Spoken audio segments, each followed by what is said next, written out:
This is the intro jingle. This is the K-Pop Daebak Show with Eric Nam. Ooh.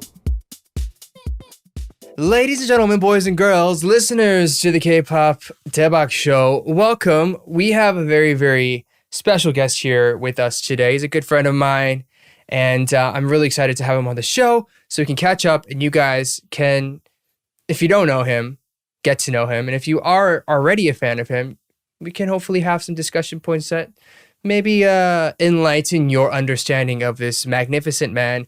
His name is James Lee, and he's joining us today. What's up, James? How are you, dude? Hola, brother. How are you? I'm good, man.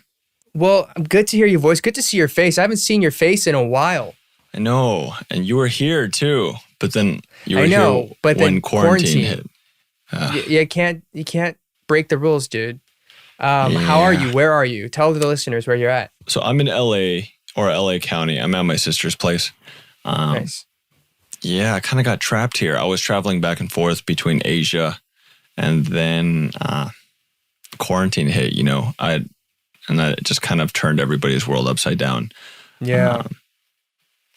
So now I'm over here and just helping out with my sister. She just had a baby. So oh, congrats. Yeah, her second baby. So it's kind of crazy right now. We're going back and forth between the hospital.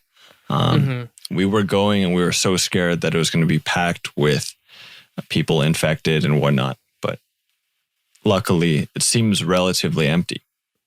Okay. Yeah. No, I heard that one of the big problems right now with hospitals is that people have been told to stay home and not go to the hospital for so long that hospitals are financially, they're about to all shut down. I have friends who are doctors who are getting laid off, which is crazy because you think that they would be in a great place, but the coronavirus is really affecting everybody in unexpected ways. Yeah. But unfortunately. What can you do? Yeah. So go ahead. No, well, I'm lucky enough to be here to help out because since she just had a baby and she's not able to like my parents can't come here, my mom can't come here and help her with the infant. I can be an extra set of hands to help take care of. That's great. I mean, that's great for, your sister and your brother-in-law, but also, a lot of the people that I've been having conversations with when it comes to being kind of stuck at home, they're saying that it's cool because they get to see their kids or their nieces and nephews grow up and like have these formative years together. Right. Yeah, man, I'm definitely not ready to be a dad after I've seen like what it takes, and I have a new appreciation for my mom. Like, oh man, the can we cuss on the things that they go through? I shouldn't cuss. This is like you can do whatever you want. Just the things, the shit that you have to go through, like as a mom.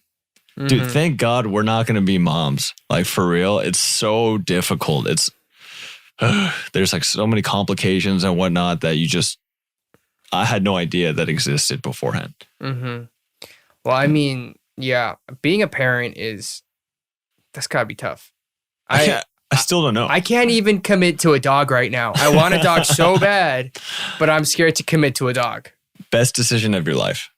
It would be the best decision of your life. Man, I'm like really torn. But what kind of dog are you looking into getting? I really want, I have really bad allergies when it comes to pets. So I need to have like the hyperallergenic dogs, right. Like a poodle. So like a poodle or a poodle mix. Like that's like the only one that makes sense because otherwise I'll be sneezing. It's itchy. And even with Rocky, like my brother's dog.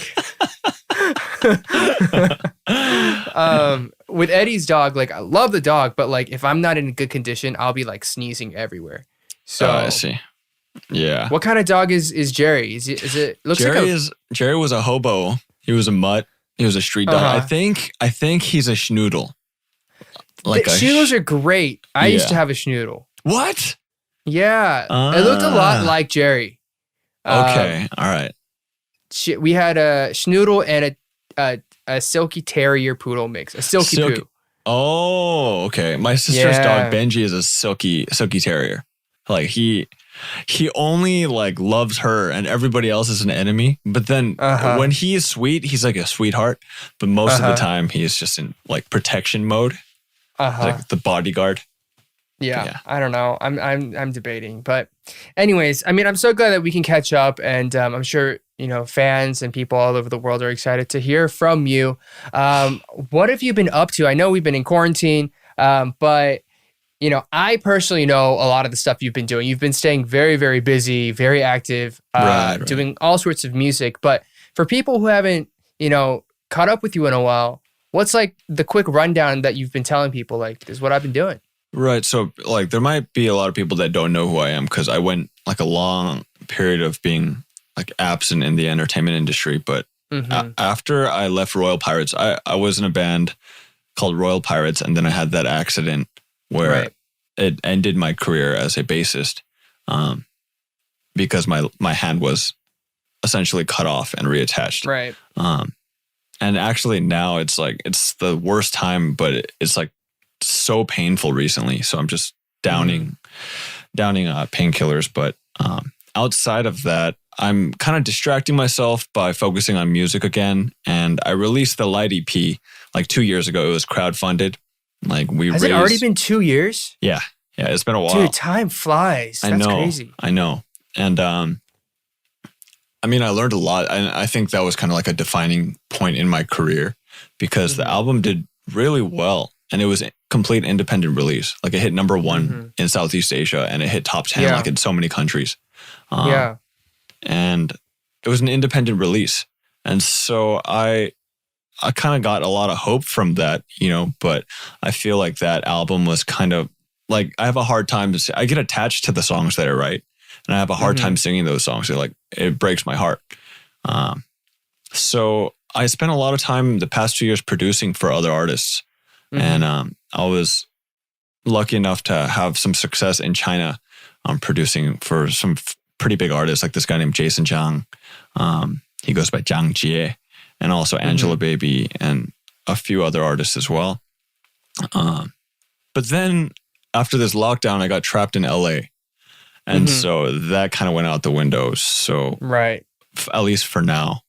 So I've been working on my own music. And I started up my Patreon and I'm releasing an album next month. I don't know when this is going to be released, but... this is probably going to be going out in, what is it? Is it May right now? It'll be going out in June. I see. Okay. Yeah. So depending on the Patreon, I'm doing like a Patreon kind of promotion where I'm going to print every single patron's name on the album, on the physical album. Oh, cool. Yeah. So that's like the promotion, the special offer this time around. But that's just kind of my way of thanking all the people that, supported me and are continuing to support me through Patreon. But that promotion ends on June 8th. And as soon as that happens, it's done. That option's gone forever. And then I'll be releasing the physical album, hopefully at the end of June. Dude, the album is like a new chapter. It's like a really big step for me because it's a departure from where I was. In what sense? In what way is it a departure? How could you give a little context in terms of that? Right. So like when I was writing with Royal Pirates and after that, I was still attached to the idea of being a session bassist, of being a bass guitarist, a musician, instrumentalist, because I played for 13 years, so that was my identity. And I was so attached to that, but production was still kind of like it wasn't who I felt like I was. It's kind of what I like to do. But working in China with different artists in China, I kind of found my niche, what I feel like I'm good at. And I feel like this album really expresses that because it showcases my production skills that I've learned. And like, I know for you're like a super talented singer. Thank you. Yeah, you're very welcome. You're out of this world, some might say. Your Zoom back. I'm sorry, that's like a dad joke. But your singing, it's like an expression of you communicating, right? So when you're playing guitar at a certain point, when you're playing so long, you're expressing what you want to say, what you feel. But when you're starting out on an instrument or you're starting out with a skill like production, you're not able to communicate as effectively. It's like knowing less vocabulary when you're starting out. So when I started off with the light EP, it was pretty much, I felt like I couldn't communicate properly, so I needed help from other people. But this album is completely self-produced, self-written, and I'm so satisfied with how it's come out so far. That's awesome. That's exciting. I'm really excited to hear. I mean, I've heard previews and bits and pieces, and it sounds great. And I do think it sounds there's like a noticeable development in the music production, I think, since the earlier stuff as well, which is always exciting to hear artists kind of develop a sound and to move from one genre or one story to another. And so I'm really excited to hear the full thing. Cool. So like on the music end, I guess production wise, you have continued to grow, you've continued to develop, and to really be able to tell the story through music in the way you want. Like for me as a singer-songwriter, my hardest thing is, I can come up with melodies and come up with lyrics, but when it comes to production, I am horrible. Like give me an instrument, I'm like, I will throw it on the ground because I get stressed. I wouldn't say you're horrible, but no, I'm not good. But you are you're good at playing instruments. You can produce everything. And that's awesome that you've continued to hone that craft. When it comes to like the lyrical stories and the content, how has that evolved over the past, since like, I guess the light to hear where we're coming out now? Right. So like, it's kind of like a downer, but the light was honestly, it was originally pretty much like a suicide note. And I brought it to my friend Enoch, Enoch Lin. He's the lead singer of a band called Fike. And he's also a producer for many super talented artists in China and Taiwan. He was like, dude, this is way too depressing. You need to, not just for your fans, but for yourself, change the message of this song. And that's kind of a bold step for a producer, but he was kind of stepping in as a friend. Like you can't go forward with this track. You need to change it. Right. And that really changed the trajectory of everything that I'm doing. Okay. He saved me in a way. And so that track was just, that EP, the light EP was just me pouring myself into this like kind of opus, this final, like I wanted something because I kind of had this fear after my accident, and I had a stroke as well. So I had a fear that I was just going to die at any moment. And I was just kind of paralyzed by this fear that there's nothing that I could do.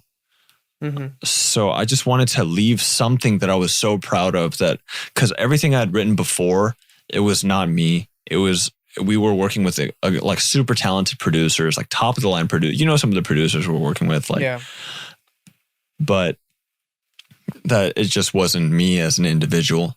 And so I wanted to leave something before, because I swear I thought in the past 2 years I was going to go, not by my choice. I just figured, okay, if it happens, it happens. But then as time goes on, you kind of, everyone adapts, and so I kind of figured, well, now the time is, I have a little more time than I thought I did, so I'm having fun now. It's not just like, I want to leave this epic, like, tale of my existence. It's not that anymore. It's like, hey, let me enjoy my life. And that's what this EP is. It's just me enjoying the sound design, the arrangement, and the melody writing. That's great. I mean, for people who are listening in and don't know James's story, and he briefly mentioned it a little earlier, but James did have an absolute horrific accident that had severed his left hand pretty much. And I still remember when I got the call that you were in the hospital. And I was just like, how is this even possible? Because it literally sounds like a movie. And just watching you having to go through so many surgeries, so much therapy, just the ridiculous things that you've had to overcome. It has been, man, like it's been heartbreaking to watch on the side as a friend, just because I feel like I haven't been able to do anything for, like, there's nothing that I could do other than just kind of be a friend and be an ear, where and when I can. But so I think for a lot of people who are asking, like, oh, like what is it exactly he's talking about, it's kind of that. And Right. I think what James has alluded to is, outside of this hand incident, because you were in the bed for so long, you were going through all multiple surgeries, you had like a stroke because you weren't moving, because you used to be the most active guy that I knew. You were the most healthy, like fit, boxing every day, ripped with like 8-packs, not 6-pack, 8-pack. Like, I think it was 6. It wasn't 8. But thanks was it for 10-pack? It was 12. I look like a centipede. But not anymore. I'm like Homer Simpson now, which is actually, I think you're not like Homer Simpson. I feel like you're still like, you still look good. I'm still sure you're in decent shape. Like, but I'm not taking my shirt off anymore. That's for sure. But, bro, I haven't taken my shirt off since 3rd grade. So, I've dealt with that. But this is just so, our listeners have a little bit more context on where this discussion is coming from. And, you've talked about it on other platforms and interviews and that kind of stuff. So if you guys are interested in diving into more of James's story, it's all available. What's like the best place for people to really go dive into that? It's crazy because it was out in the news in Korea, and it was like climbing the charts in terms of real-time search. And then I was in the middle of my lawsuit. Right. And then suddenly it disappeared from the internet. And I'm not sure how that works, but I have like a couple conspiracy theories, but the lawsuit was against a major corporation. And because the accident happened at a restaurant owned by a very large company. And so I was unable to fight anybody. And so all the news pretty much disappeared in Korean media. But I'm assuming a lot of your listeners are all international as well. There's been stories written, if you just look up James Lee accident or something like that, but it's kind of, time just makes it all kind of disappear. And especially this day and age. But I guess people can kind of catch up with it or look at some of the news on my Patreon or just even on my social media. They can see like the journey and kind of the growth. Because I kind of had to reset ever since the accident happened. And I appreciate this opportunity for me to be able to speak up about it. But I really remember even you before the accident and after the accident. It's like totally different people. Not in terms of like your personality or anything. Like your work ethic has always been there, but just how busy you've gotten. Just like the success that you've seen. Like I've been witnessing that, and I still feel like I'm in the hospital bed sometimes. I think anybody who's gone through kind of like a traumatic situation kind of has like this, I don't know if it's PTSD, but like a frame of reference for wherever they are. Yeah. I mean, yeah, dude, it's not something that's easy to talk about. But I think for people who may be going through a difficult situation or a difficult time, your story is probably something that people can find relatable and uplifting in many ways. I think when I look at you and the story and the music that you're putting out, if anything, I like to get the idea of just being undefeated with you.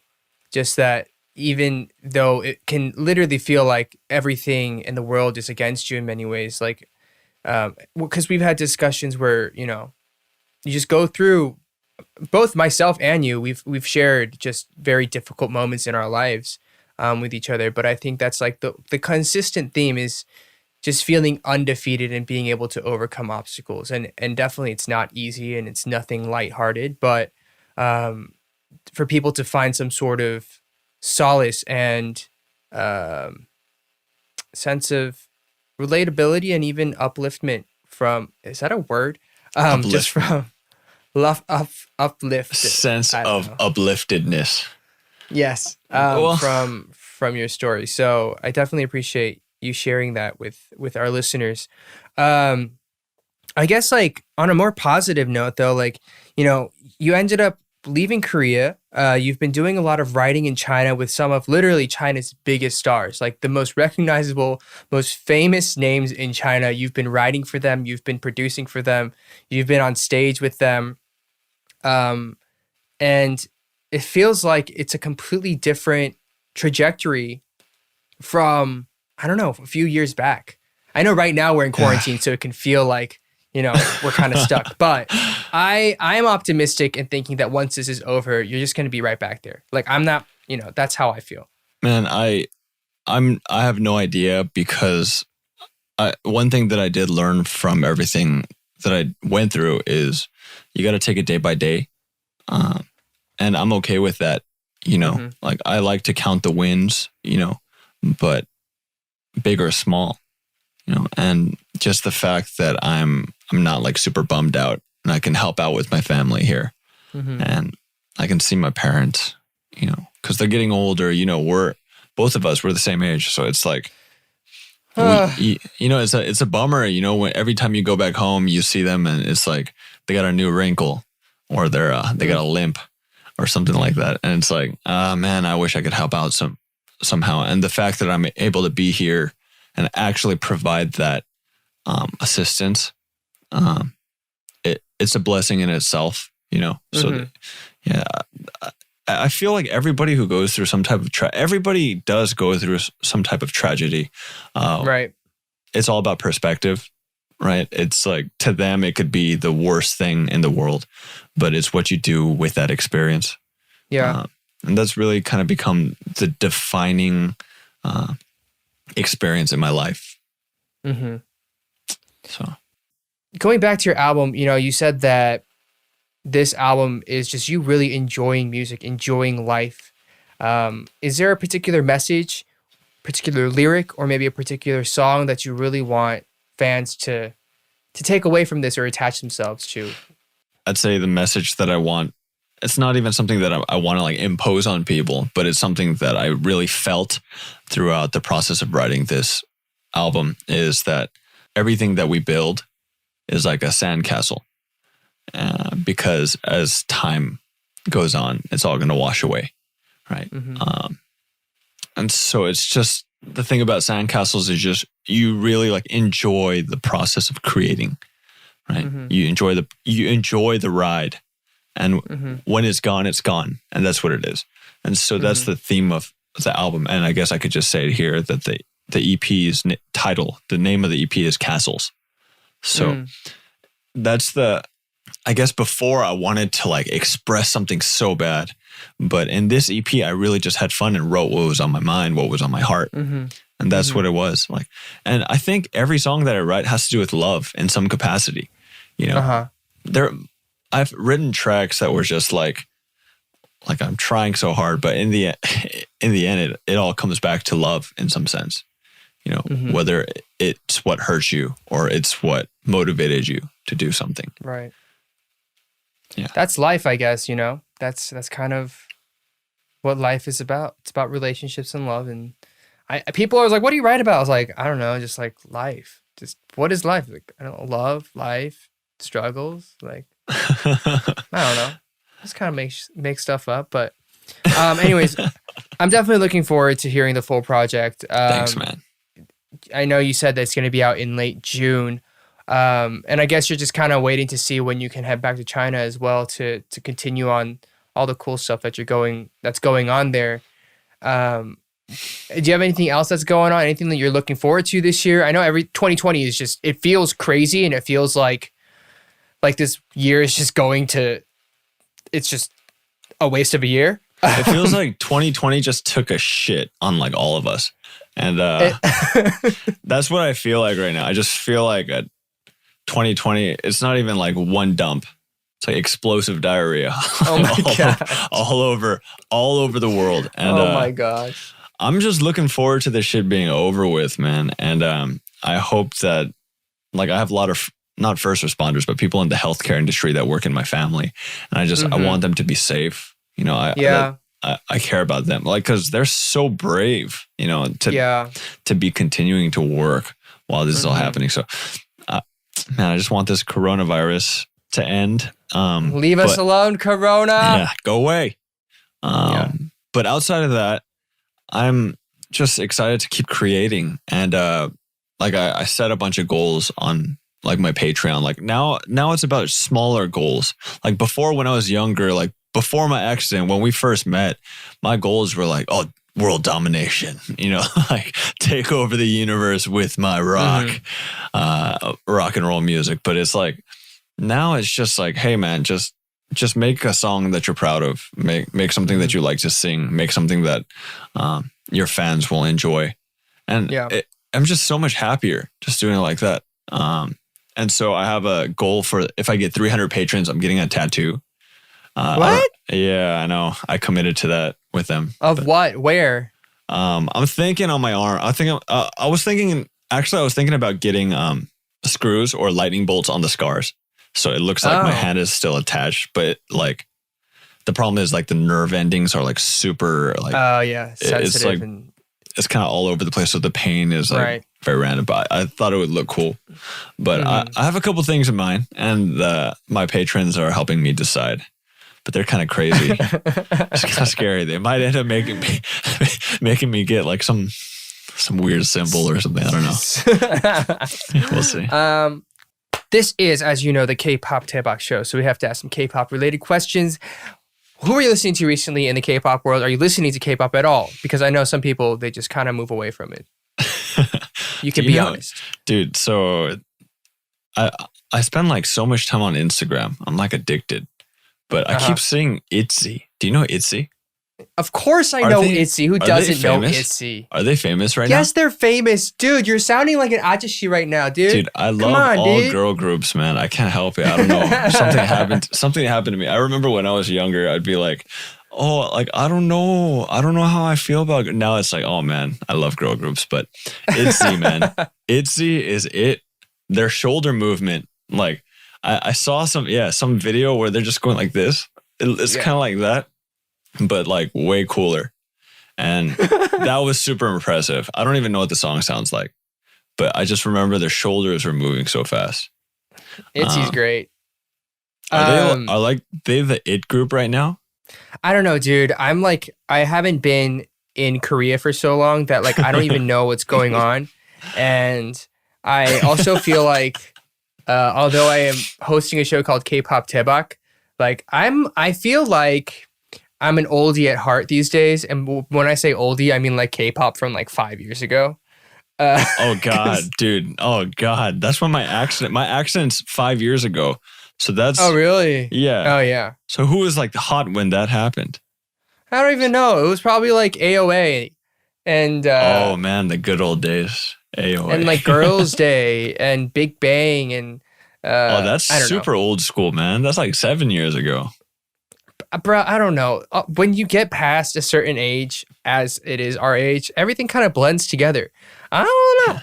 I don't even know. So right now, wait, what's your favorite group right now? Do you have one? It's called James Lee. Correct answer. That's the good. You don't even know. You didn't even know that. Well, you let me on your show, so I have impeccable taste. But okay, so we have some questions. Just first word that pops into your head. We have a speed lightning round. Oh, geez. Are you ready? Are you ready? Wait, I also like Blackpink. Okay, let's do this. I'm glad we made that distinction. All right, are you ready? Who makes you laugh the most? Jerry. Jerry's my dog. Yeah. Your dog. What song makes you cry every single time? 김범수 보고 싶다. Oh. Favorite song to perform? The Light. I like performing my own song, The Light. The Light. Coffee or beer? Coffee. Coffee.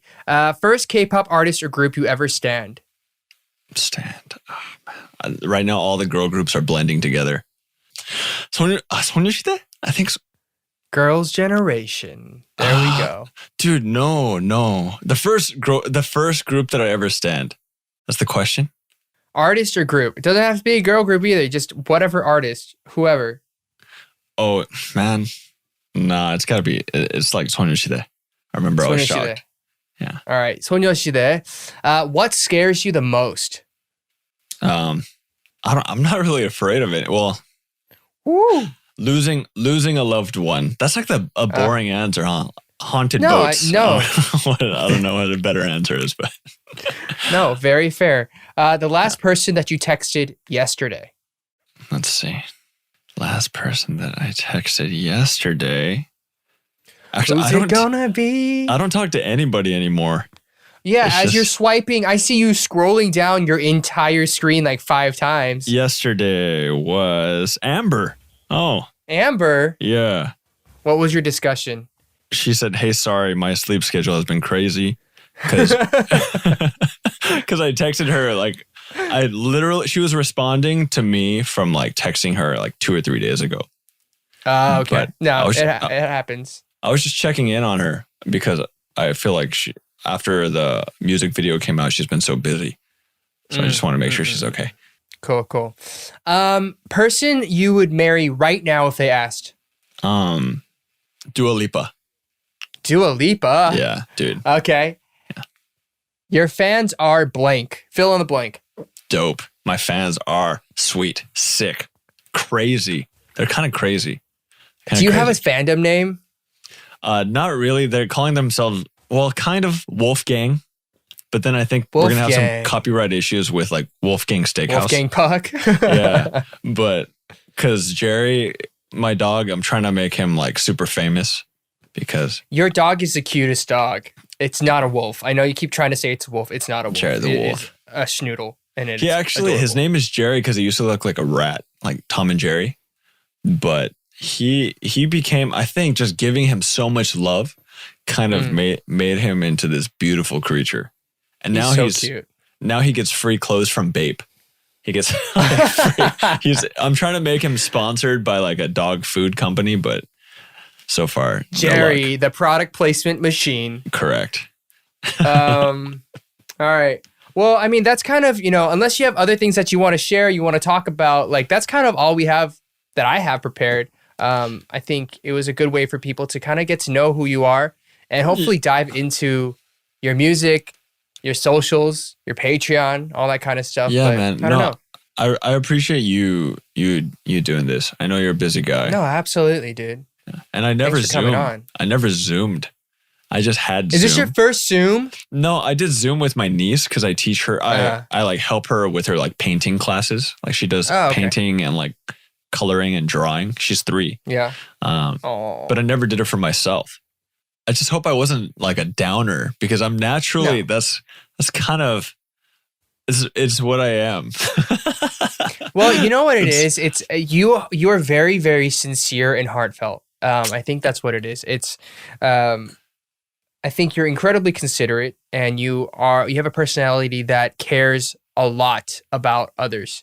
And it just makes you, in a way, a very emotional person. Right? Yeah. And I think that's just like your personality, which is great, which is fine. So I'm glad that you were able to come on the show and tell. I know we didn't dive so deep into it because I think in order to do that, I would have to probably prepare a little more to properly really dive into that. Nah, dude, I know that this was like kind of like, I know you've been busy and you just got back. I can't imagine that you've been sleeping that much. Have you been? Life is crazy.